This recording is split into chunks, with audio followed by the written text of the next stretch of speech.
Okay, so I came across this video, the story of Sun Wukong, the Monkey King, Journey to the West Part 1. As you guys know, this Tuesday, Black Myth Wukong is dropping, and I will be playing this game. I'll actually make some couple videos on this game as well.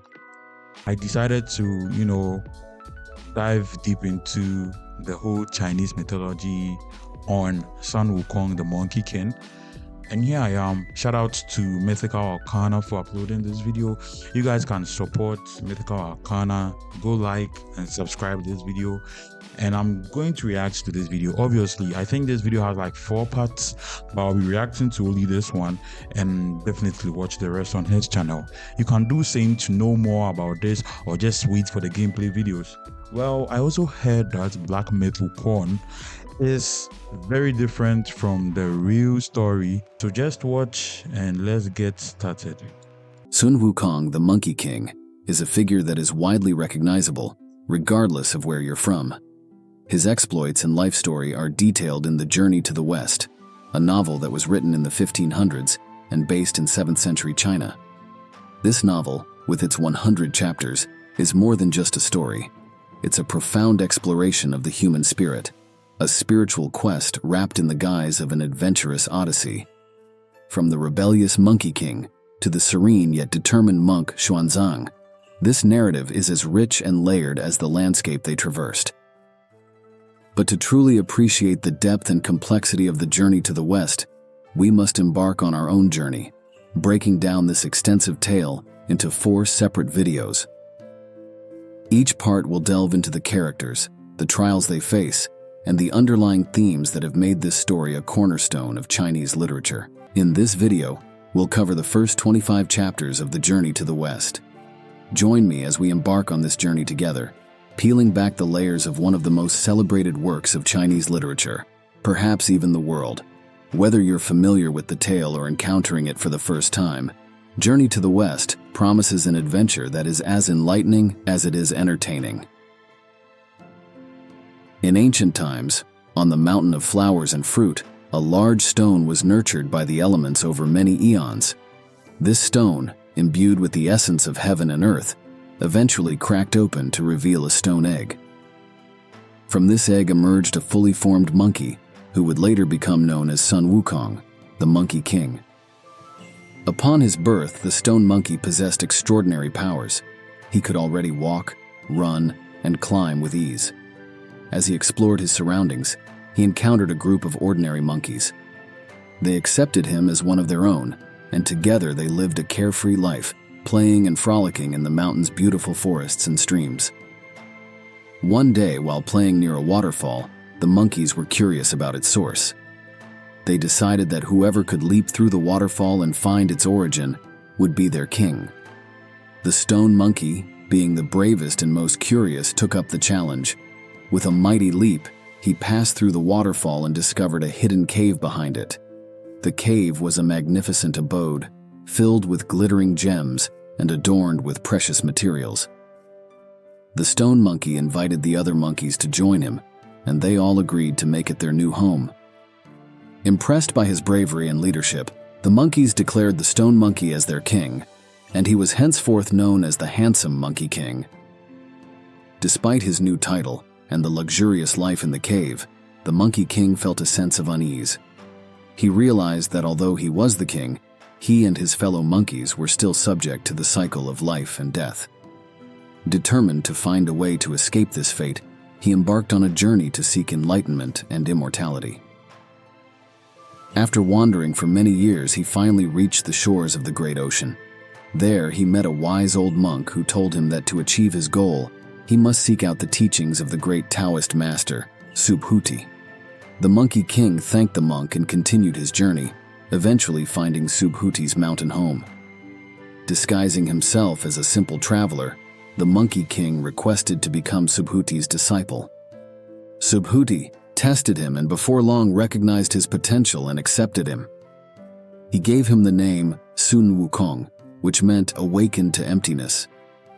For many years, Sun Wukong diligently studied under Subhuti, mastering the arts of transformation, martial arts, and various magical powers. Sun Wukong learned the 72 transformations, or 72 magic spells, which according to the ancient Chinese was another way of saying his powers were almost limitless. His powers ranged from simple shapeshifting to summonings and even enlarging his own body. He also possessed a cloud he could ride on, as well as incredible feats of strength and agility. He also discovered the secret of immortality through Taoist alchemy, which involved controlling his breath and the flow of qi, or energy, within his body. By mastering this technique, Sun Wukong was able to prevent the aging process and became immune to the natural cycle of life and death, thus achieving his ultimate goal. After completing his training, Sun Wukong returned to the Mountain of Flowers and Fruit. Upon his return, he discovered that Hunshi Mawang, the demon king of havoc, had been terrorizing his family. Enraged, Sun Wukong easily eliminated the threat. With his newfound powers and wisdom, he protected his fellow monkeys from various threats. He even stole weapons from the kingdom of Aeolai so that his monkeys could defend themselves if he was not around. However, his extraordinary abilities and defiance of the natural order soon attracted the attention of the celestial beings in heaven, setting the stage for future conflicts and adventures. Thus begins the epic tale of Sun Wukong, the Monkey King, and his journey to the west. In order to further protect himself and his fellow monkeys, Sun Wukong traveled to the underworld, the realm ruled by King Yama. There, he was told that his name was recorded in the Book of Life and Death, meaning that his life was still bound by the laws of mortality. Furious at the prospect of being subject to death, Sun Wukong demanded to see the book. Using his magical powers, he wreaked havoc in the realm. So, if I'm right, does this mean that Journey to the West was just him searching for immortality? Well, I have watched the movie before, but I think I've actually forgotten what was like the main details of, the movie and everything. So if it's just because of immortality, I just can't wait to see what Black Myth Wukong is going to be. Wow, so far it's been 6 minutes already, and I think, yeah, that's really informative. So let's continue. And found the entries for himself and his monkey subjects. In a daring act of defiance, he boldly erased their names from the book, thus liberating themselves from the clutches of death. He and his monkey subjects were now truly immortal, free from the cycle of reincarnation. Despite his newfound immortality, Sun Wukong still sought to arm himself and his kingdom with more power. He decided to visit the Dragon Kings of the Four Seas, renowned for their vast treasures and powerful weapons. First, he visited the Dragon King of the Eastern Sea, Ao Guang. Disguising his intentions, Sun Wukong initially asked for simple gifts, but he quickly escalated his demands. Ao Guang, recognizing Sun Wukong's power and fearing his wrath, presented him with a magnificent golden staff, the Ruyi Jingubang. This staff was originally a pillar used by the Great Yu to measure the depth of the seas and could change its size at will. Sun Wukong was delighted with this weapon, as it could shrink to the size of a needle for easy carrying and expand to gigantic proportions for battle. In addition to the staff, Sun Wukong also demanded a suit of golden armor, a phoenix feather cap, and cloud-walking boots from the other Dragon Kings. Fully equipped, he returned to his mountain kingdom, ready to protect his realm from any threat. Sun Wukong's growing power and influence did not go unnoticed by the celestial beings. The Jade Emperor, the ruler of heaven, became increasingly concerned about the Monkey King's rebellious nature. To keep him in check, the Jade Emperor decided to offer Sun Wukong a position in heaven, hoping to placate him and integrate him into the celestial order. Sun Wukong was initially honored by the invitation and accepted the position of Protector of the Horses, a low-ranking role in the celestial stables. However, he soon realized that the position was a token one, meant to keep him occupied and away from trouble. Feeling insulted and humiliated, Sun Wukong rebelled against the Jade Emperor's authority. Declaring himself the great sage equal to heaven, Sun Wukong returned to his mountain and established a grand palace, proclaiming his independence from the celestial hierarchy. but not before consuming the peaches from the immortal peach garden, as well as consuming the imperial wine and golden elixirs meant for a heavenly banquet. These acts of defiance sparked a series of confrontations between Sun Wukong and the heavenly forces, leading to epic battles where Sun Wukong showcased his incredible strength and magical abilities. The Jade Emperor sent his mightiest generals and armies to subdue Sun Wukong, as much as 100,000 soldiers, but none could match his power. Sun Wukong defeated almost every celestial warrior and wreaked havoc in the heavenly court. The celestial forces were in disarray, unable to capture or defeat the rebellious Monkey King. Laozi, an elderly lord in heaven, was almost successful in capturing Sun Wukong by trapping him in a large furnace. However, Wukong's resilience proved too strong. As he endured the intense heat, it actually made him stronger, granting him the fiery golden eyes and eventually led to him breaking free. The fiery golden eyes granted Sun Wukong the ability to see through illusions and see over great distances, but it came with an extreme sensitivity to smoke, a consequence of the time he spent in the furnace. Realizing that conventional means were futile, the Jade Emperor sought the help of Erlang Shen, a powerful and skilled three-eyed warrior deity known for his ability to see through illusions and his prowess in battle. Bro got tossed into an oven like a steak. Yeah, I just wanted to say that. Erlang Shen, accompanied by his loyal celestial dog and a host of divine soldiers, engaged Sun Wukong in a fierce and epic battle. The two warriors matched each other in strength and skill, with Sun Wukong using his 72 transformations and cloud somersaulting ability to evade and counter Erlang Shen's attacks. Despite Sun Wukong's formidable abilities, Erlang Shen's keen eyesight and strategic prowess allowed him to keep pace with the Monkey King. Realizing that something needed to be done, the Jade Emperor finally sought the help of Buddha, who resided in the Western Paradise. Buddha, with his infinite wisdom and compassion, agreed to intervene. He summoned Sun Wukong and challenged him to a test of power. Buddha proposed that if Sun Wukong could leap out of his palm, he would acknowledge the Monkey King's claims and grant him the title of Great Sage equal to heaven. Confident in his abilities, Sun Wukong accepted the challenge and leapt into the air. He traveled to the ends of the universe, reaching 5 towering pillars, where he marked his presence by writing his name and urinating on one of them. However, when he returned to Buddha, he discovered that the 5 pillars were actually Buddha's fingers. No matter how far he traveled, he could not escape Buddha's palm. With a swift motion, Buddha flipped his palm, and Sun Wukong was trapped under a massive mountain, unable to escape. Thus, Sun Wukong's rebellion was quelled, and he was imprisoned beneath the mountain for 500 years, awaiting the day when he would be released to fulfill his true destiny. During this time, Sun Wukong reflected on his past actions and the consequences of his defiance. Guanyin, the Bodhisattva of compassion and goddess of mercy, visited Sun Wukong at the 5 Elements Mountain and informed him that his time for redemption had come. But that wouldn't begin until he met a monk named Xuanzang. During the Tang Dynasty, Emperor Taizong had a dream in which he visited the underworld. There, he encountered the spirits of the dead and was deeply moved by their suffering.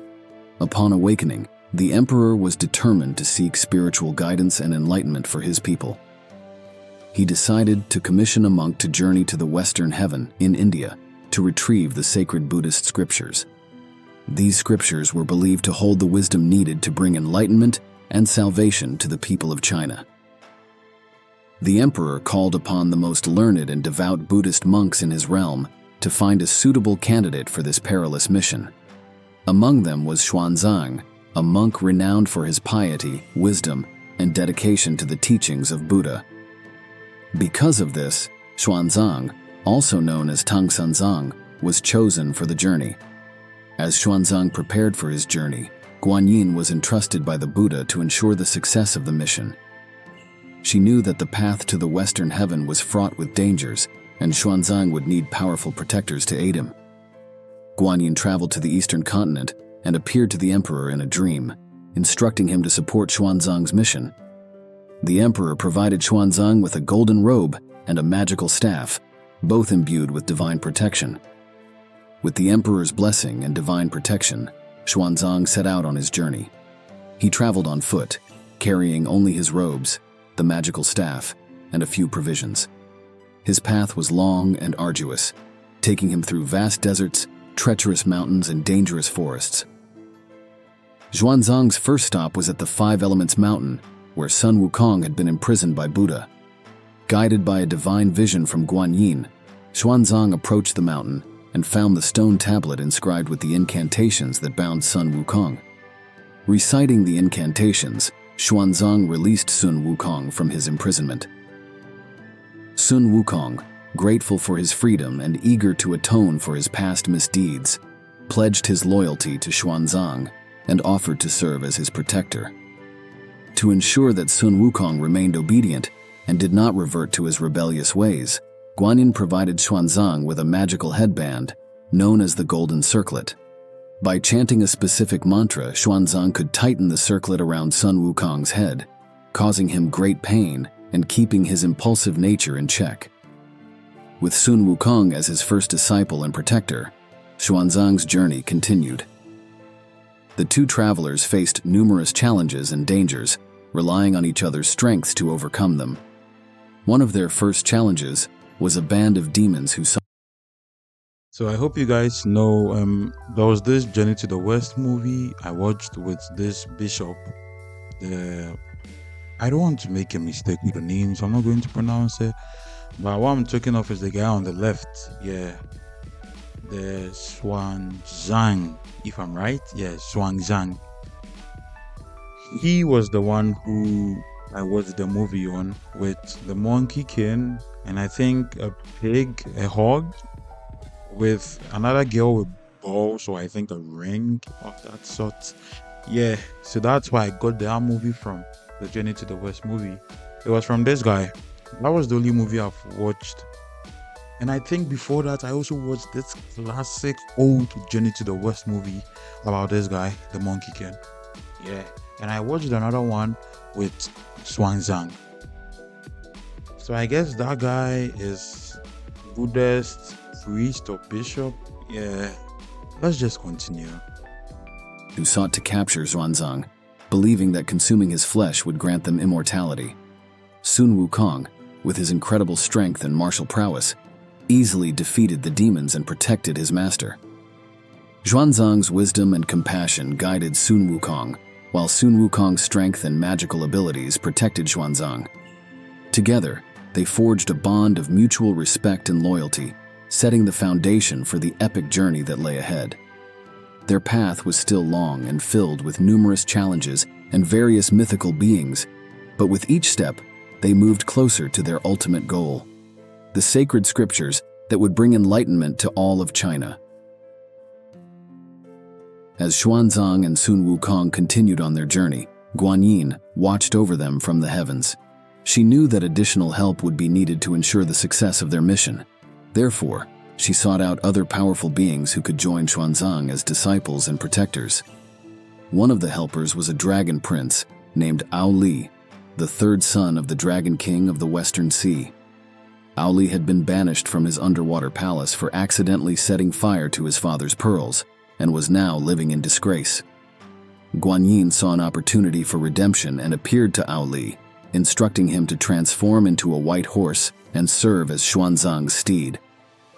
Ao Li agreed to this plan, and Guanyin granted him with the ability to transform into a magnificent white horse. With this transformation, he would be able to carry Xuanzang safely and swiftly on their journey. Guanyin then guided Xuanzang and Sun Wukong to the river where Ao Li was residing. As they approached the river, Sun Wukong and Xuanzang encountered a fierce dragon. The dragon, unaware of their identities, attacked Xuanzang, attempting to devour him. Sun Wukong leapt into action, using his magical staff to subdue the dragon. In the midst of the battle, Guanyin appeared and explained Ao Li's situation and his role in their journey. Upon hearing Guanyin's explanation, Xuanzang forgave Ao Li for his attack, and the dragon prince transformed into a beautiful white horse. Xuanzang named him White Dragon Horse and welcomed him as a vital member of their team. The horse provided transportation for Xuanzang during his journey, something a normal horse would not have been able to achieve. Xuanzang and Sun Wukong continued their journey westward. As they travel, they come across a temple named Guanyin Hall. The temple appears to be a place of worship dedicated to the Bodhisattva Guanyin, and Xuanzang, being a devout Buddhist, is eager to stop there and pay his respects. Upon entering the temple, the group is greeted by the resident monks. However, unlike the pious monks Xuanzang is accustomed to, these monks are greedy and corrupt. They are more interested in worldly possessions than in spiritual practice. They notice the valuable items that Xuanzang and Wukong are carrying, particularly the precious robe that Xuanzang received from Emperor Taizong. The monks, driven by greed, plot to steal Xuanzang's golden robe. They offer to let the group stay the night, all the while planning to drug them and take their valuable possessions. They prepare food and drink laced with a sleeping potion and serve it to Xuanzang and his disciples. Sun Wukong, always suspicious and vigilant, quickly realizes that something is amiss. He pretends to drink the drugged wine but secretly spits it out. He then uses his magical powers to outsmart the monks. When the monks attempt to steal the robe, Sun Wukong confronts them and exposes their treachery. Sun Wukong, in his usual fierce manner, punishes the monks for their greed and attempts to steal from his master. He ties them up and forces them to repent for their actions. The next morning, Xuanzang, who is unaware of the monks' original intentions, forgives them and prays for their redemption. After dealing with the greedy monks, Xuanzang and Wukong continue their journey toward the western heaven. The incident at Guanyin Hall serves as another reminder of the moral and spiritual challenges they will face on their quest for the sacred scriptures. Shortly after leaving the temple, Xuanzang and Sun Wukong are ambushed by a demon named the Black Wind Demon. The demon, spotting the valuable robe that Xuanzang carries, decides to steal it for himself. The demon uses his powers to create a strong wind that separates Xuanzang and Sun Wukong, allowing him to abduct Xuanzang and take the robe. After the wind subsided, Sun Wukong realized that Xuanzang was missing and immediately set out to find him. Using his magical abilities, he tracked the demon to his lair and confronted him. A fierce battle ensued between Sun Wukong and the Black Wind Demon, but the demon proved to be a formidable opponent. Realizing that the demon was too powerful to defeat alone, Sun Wukong decided to seek help from Guanyin. He traveled to her realm and explained the situation, asking for her assistance in rescuing Xuanzang and recovering the stolen robe. Guanyin agreed to help Sun Wukong and provided him with a special weapon, a bottle of pure water that had the power to subdue the demon. She also instructed Sun Wukong on how to use the water to defeat the Black Wind Demon.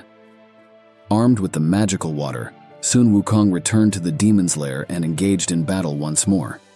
Using the water provided by Guanyin, he was able to weaken the demon and ultimately defeat him. As a result, Sun Wukong rescues Xuanzang and retrieved the stolen robe.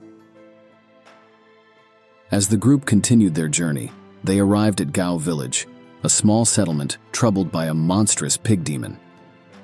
The villagers were living in fear, and the presence of Xuanzang and Sun Wukong brought a glimmer of hope. They learned that the demon causing the havoc was Zhu Bajie, a once mighty celestial general who had fallen from grace. Zhu Bajie had originally been Marshal Tianping, a commander of the Heavenly Navy. However, due to his gluttonous and lustful behavior, he was banished from heaven and transformed into a half-man, half-pig demon. His most notable crime was consistently harassing the moon goddess Chang'e. Because of the banishment, he found refuge in Gao Village and took a young woman as his wife, much to the villagers' dismay. The villagers informed Xuanzang and his disciples about Zhu Bajie's tyrannical behavior and pleaded for their help. Determined to aid the villagers and add another protector to their group, Xuanzang sent Sun Wukong to confront Zhu Bajie. Sun Wukong decided to trick Zhu Bajie in an unconventional way. He disguised himself as Zhu Bajie's wife and began to tease him. He attempted to bait the pig demon into a trap, but once Wukong revealed his identity, Zhu Bajie fled in a panic. Eventually, Sun Wukong located Zhubaji and challenged him to a fight. The two engaged in a fierce battle, showcasing their impressive martial skills and supernatural abilities. Zhubaji wielded his trusty rake, but despite his strength, Sun Wukong's superior combat skills and magical powers eventually overpowered him. Before delivering the final blow, Sun Wukong paused as Guan Yin appeared once again. She revealed Zhubaji's true identity and his past as a celestial general. Guan Yin explained that Zhubaji, like Sun Wukong, had the potential for redemption and could aid Xuanzang on his journey. Hearing Guan Yin's words and recognizing his own faults, Zhubaji expressed his remorse and desire for redemption. Xuanzang, moved by Zhubaji's sincerity, offered him a chance to join their quest for the sacred scriptures. Zhubaji, eager to atone for his past mistakes, accepted the offer and pledged his loyalty to Xuanzang. Although he retained his pig-like appearance, his heart and intentions were transformed. With Zhubaji as a new member of their group, Xuanzang and his disciples continued their journey with renewed determination. Zhubaji's presence brought both strength and challenges to the group. His gluttonous and lazy tendencies occasionally caused friction, but his loyalty and combat skills proved invaluable. Sun Wukong, in particular, often had to remind Zhubaji of their mission and encourage him to stay focused. Later on, Xuanzang and his disciples arrived at a place known as Yellow Wind Ridge. As they were passing through, they encountered a ferocious tiger demon that had been terrorizing the area. The tiger demon spotted Xuanzang and intended to capture him and present it as a gift to his king. The tiger demon attacked Xuanzang, causing chaos among the group. Xuanzang, being a devout and peaceful monk, was unable to defend himself, so it fell upon Sun Wukong and Zhubaji to protect his master. They leapt into action, using their incredible strength and martial abilities to fight the tiger demon. The battle between Sun Wukong, Zhubaji, and the tiger demon was fierce. The demon, although strong, was no match for the duo. After an intense fight, they managed to subdue and slay the tiger demon. Or so they thought. In reality, the tiger demon simply shed its skin, leaving it as a decoy to deceive Wukong and Baji. When the pair returned, they found that their master had disappeared. In a panic, Wukong quickly used his eyes to scan the area and located the demon's cave. Seeing the tiger with their master, Wukong fought against the tiger demon once again, overpowering it with ease.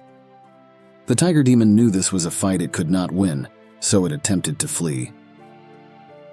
As it neared the cave's exit, it was struck down in a single strike by Zhubaji's rake. With the tiger demon defeated, the group began to breathe easy, but the battle was far from over. The Yellow Wind Monster, a demon that ruled over the Yellow Wind Ridge, emerged from the depths of the cave. This demon was known for its ability to create powerful and deadly windstorms.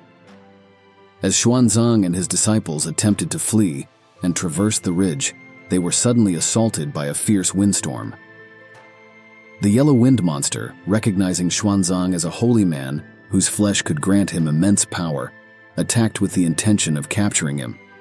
The windstorm was so intense that it blinded Xuanzang and his disciples, disorienting them.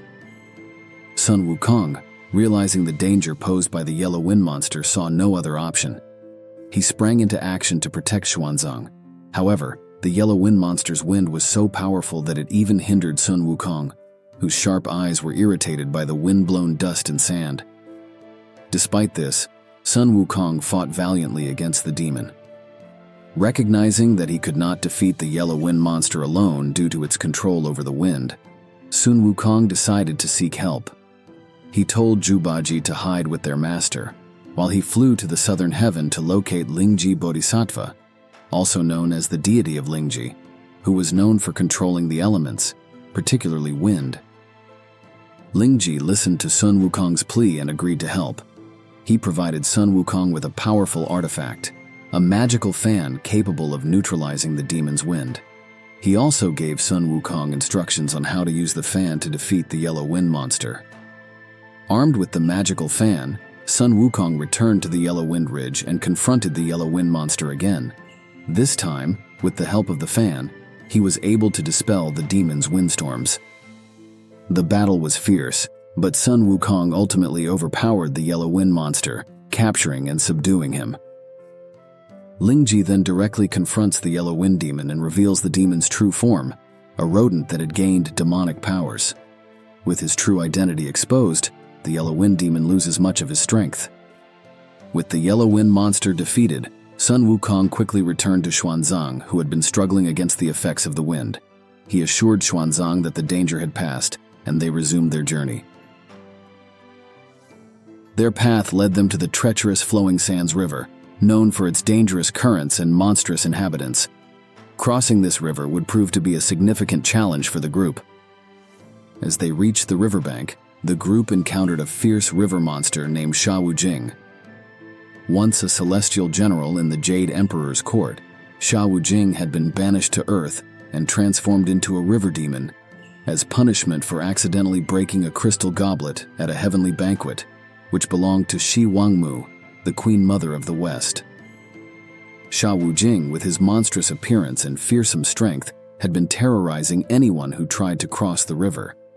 When Xuanzang and his disciples arrived, Sha Wujing attacked them, aiming to capture and devour Xuanzang, believing that consuming a holy man would bring him power and relief from his suffering. Sun Wukong and Zhu Bajie immediately engaged Sha Wujing in battle. The fight was intense, as Sha Wujing's strength and combat skills were formidable. However, the combined efforts of Sun Wukong's agility and magical abilities, along with Zhu Bajie's brute strength, eventually overpowered the river monster. As the battle raged on, Guanyin appeared once again to intervene. She revealed Sha Wujing's true identity and his past as a celestial general. She explained that Sha Wujing, like the other disciples, had the potential for redemption and could find salvation by aiding Xuanzang on his journey. Upon hearing Guanyin's words and realizing the opportunity for redemption, Sha Wujing expressed his remorse and desire to atone for his past mistakes. He pleaded for Xuanzang's forgiveness and asked to join their quest. Xuanzang, moved by Sha Wujing's sincerity, accepted him as a disciple. With his new purpose, Sha Wujing transformed from a fearsome river demon into a loyal and devoted disciple. His monstrous appearance remained, but his heart and intentions were purified. Sha Wujing's strength and loyalty made him a valuable addition to the group, providing both protection and support. With Sun Wukong, Zhu Bajie, Sha Wujing, and Aoli by his side, Xuanzang's team was now complete. Each disciple brought unique strengths and abilities, and together they formed a formidable group capable of facing the numerous challenges that lay ahead. While Aoli was part of the group, the story typically only focuses on the other 4 companions. As Xuanzang and his disciples traveled, they came across this family of women who seemed kind and hospitable. The women offered them food and shelter, making it seem like a safe haven for weary travelers. The disciples were initially cautious, but eventually accepted the hospitality, unaware that this was a test of their purity and spiritual resolve. The women, as part of the test, subtly attempted to tempt the disciples, particularly Zhu Bajie, who was known for his gluttonous and lustful nature. The goal was to see if the disciples would succumb to earthly desires or if they would remain true to their spiritual mission. Sun Wukong, with his sharp senses and experience, quickly became suspicious of the women and realized that something was amiss. He saw through the illusion and recognized that these women were not what they seemed. He warned Xuanzang and the other disciples to remain vigilant and not fall into temptation. The mother proposed that the 3 disciples each marry one of her daughters, and even tried to gift them all their worldly possessions. Xuanzang, however, declines this offer, and the group is kicked out of the house. After the disciples passed the test by resisting the temptations, the bodhisattvas revealed their true identities. They were bodhisattvas Guanyin, Manjusri, Samantabhadra, and the Old Mother of Mount Li.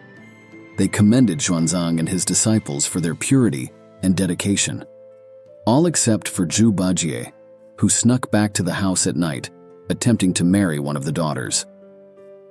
The bodhisattvas played along, and even subjected Jubaji to humiliating games. In the end, not only did Jubaji not get married, but he was tied up and hung from a tree overnight to teach him a lesson. In the morning, the bodhisattvas emphasized that the journey to the West was not just a physical journey, but also a spiritual one, where the travelers had to continually prove their worthiness. As they continued their journey westward, Sun Wukong, Jubaji, and Sha Wujing became sworn brothers. They encountered various demons, spirits, and mythical beings, each presenting new trials and tribulations. Through these encounters, Xuanzang's wisdom and compassion guided his disciples, helping them grow and learn the true meaning of their quest. The journey to the Western Heaven was long and arduous, but with their combined strength and unwavering determination, Xuanzang and his disciples were prepared to face whatever obstacles lay in their path, knowing that their ultimate goal was to bring enlightenment and salvation to all. Wow, that was a lot to take out. That was a lot to take in, I mean. Wow, that was really informative. Yeah, so basically in Black Myth Wukong, what I know about its story or the path it's going to take, it was when Sun Wukong was trapped in, I think, a stone. Yeah, that's what they said. Was trapped in a stone. I heard that's where the story is going to take place from, and we won't be playing as Wukong. I think we'll play as him for some time, then later on play as another monkey. Yeah. And this monkey is the one who's going to save Wukong. That's what I heard. I haven't played this game, and please don't take this information as the actual or the main information or the main story of the game, but this is what I heard, that it's either his clones that you'll be playing as or his tribe he had when he became the Monkey King and everything. You see, he was in a tribe who set a challenge saying that the person who's going to be able to climb was it a waterfall? Yeah, the waterfall will become the king, blah blah blah. Yeah, so basically that's what I heard, that it's one of the monkeys in those tribe who would be you playing to save Wukong. So yeah, thanks for watching this video. Shout out to Mythical Arcana for uploading this masterpiece. This was very informative. You can check out his channel and continue watching. Yeah, you know, it's in 4 parts as he said, so you can check out his channel and continue watching this. See you guys later. Thanks for watching.